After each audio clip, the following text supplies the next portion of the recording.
Removal of nitrogen and phosphorus compounds from polluted water. First of all, we will see nitrogen removal. पहले हम देखते हैं nitrogen के sources क्या क्या हैं, ये वाटर में कहाँ से आ जाता है nitrogen. So biological decomposition of proteins and urea discharged in body waste. तो जितना भी ह्यूमन वेस्ट है उसके अंदर नेचुरली नाइट्रोजन की कॉन्सेंट्रेशन होती है. इसी तरह एनिमल वेस्ट, जितने भी जो फीड लॉट्स हैं वहाँ से जाने वाला जो वाटर रन ऑफ है वो जब नदी नालों में जाता है वहाँ से वो रिवर्स को जॉइन करते हैं. इसी तरह से अब की जो सेटिंग्स हैं उसमें डोमेस्टिक जितने भी डोमेस्टिक वेस्ट है या जो हाउस होल्ड से निकलने वाले जो सीवेज वेस्ट है वो सारा का सारा इसी तरह से सरफेस वाटर्स में उसको without any prior treatment directly add कर दिया जाता है. तो उसमें ह्यूमन वेस्ट जो है वो उसमें यूरिया मौजूद होता है. इस तरह जो प्रोटीन्स वगैरह होते हैं उनकी डिकम्पोजिशन से. अब इसकी फॉर्म्स क्या क्या होती हैं नाइट्रोजन की.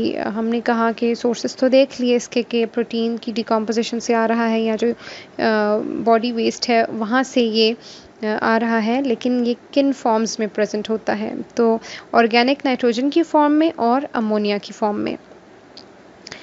Organic nitrogen may be biologically converted to free ammonia or to the ammonium ion.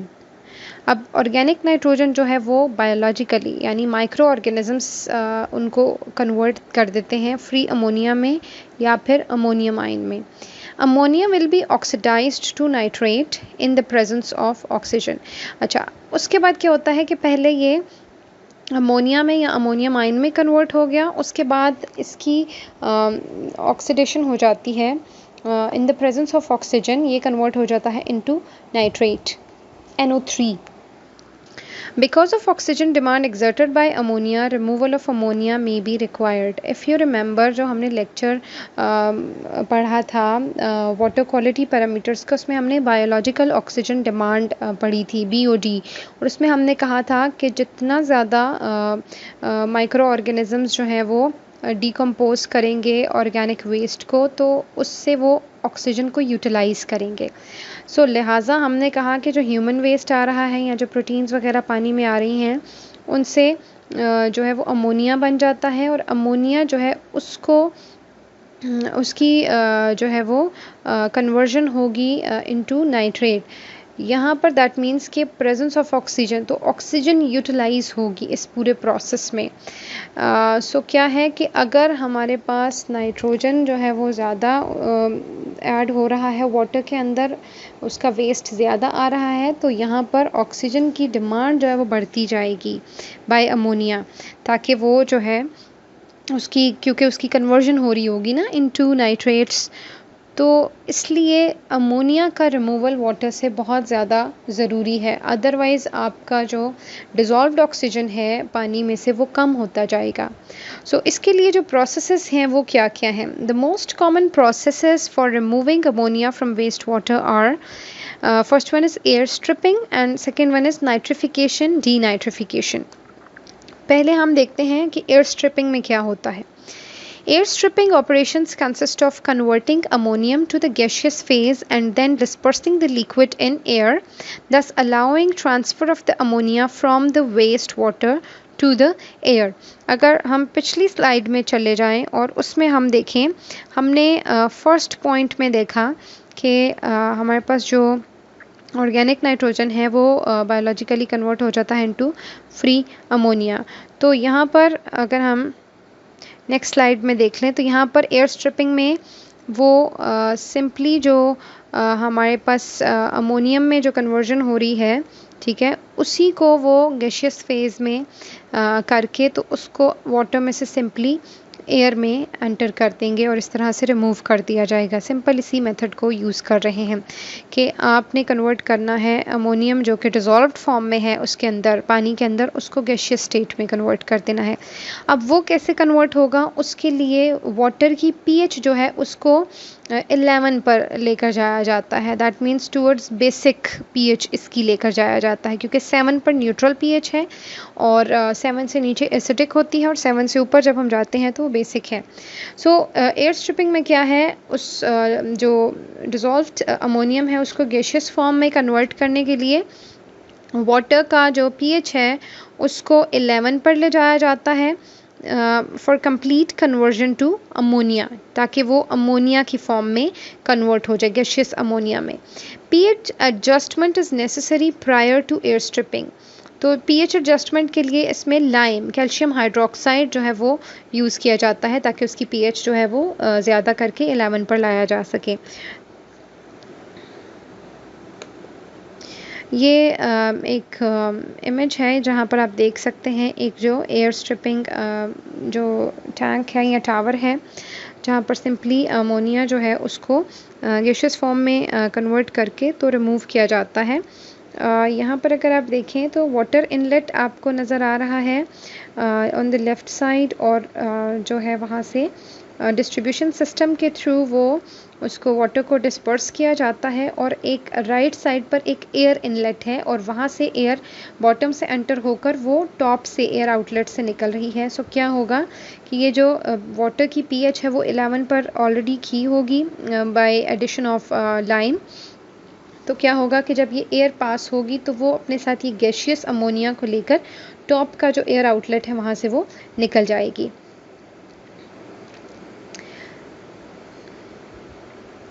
इसकी कुछ लिमिटेशंस हम देख लेते हैं कि this method is not efficient for cold climates. ठंडे इलाकों के लिए ये इतना एफिशिएंसी इसकी नहीं देखी गई इस मेथड की।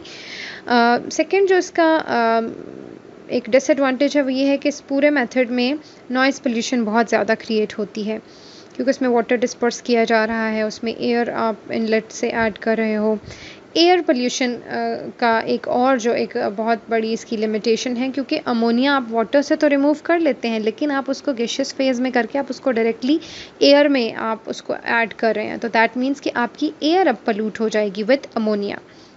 And the fourth one is scaling of the packing media, क्योंकि इसकी पीएच ज़्यादा की जाती है इस पानी की for complete conversion of ammonia to gaseous form.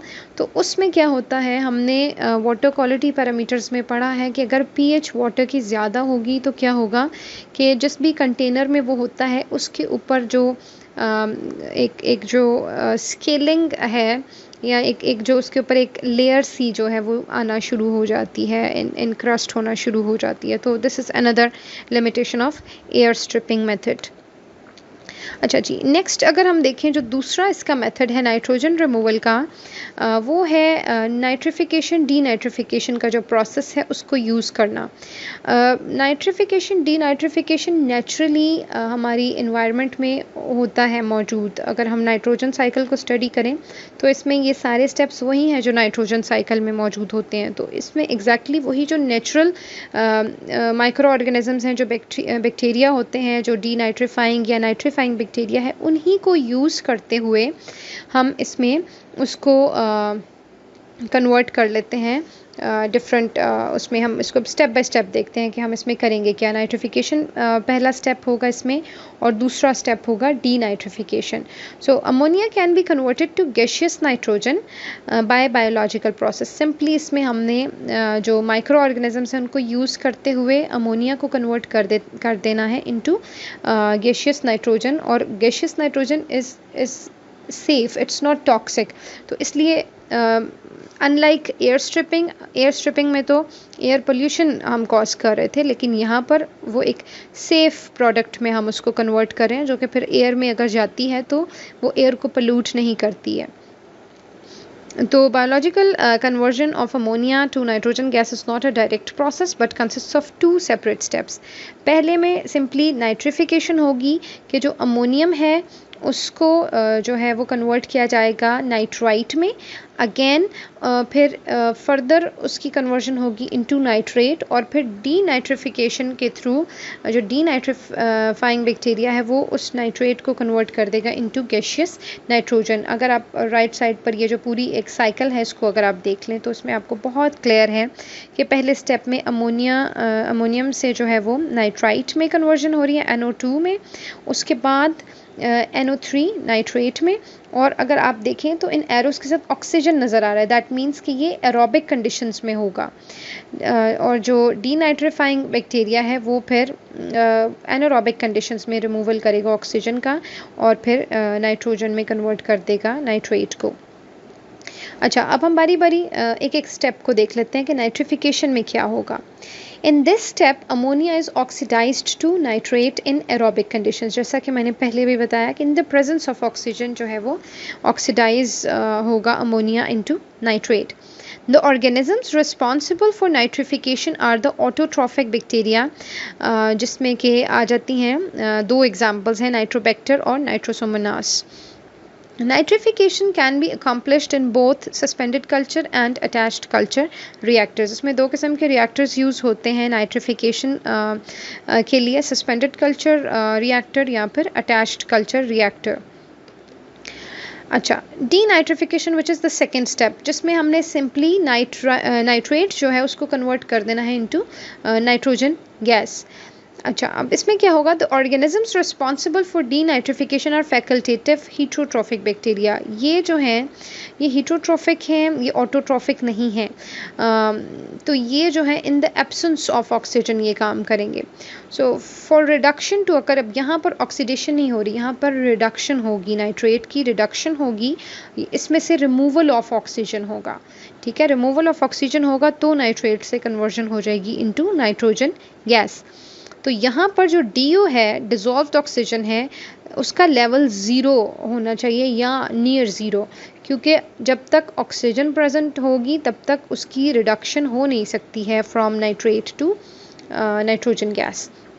तो यहाँ पर क्या किया जाता है, a carbon supply must be available to the bacteria. तो बैक्टीरिया को as a source of energy carbon दिया जाता है, क्योंकि ये फैकल्टेटिव हैं, इनको ऑक्सीजन जो है वो नहीं चाहिए, इनको carbon as a source of energy चाहिए होता है। और जो एक्सटर्नल कार्बन का जो सोर्स यूजुअली दिया जाता है वो होता है मेथनॉल, CH3OH।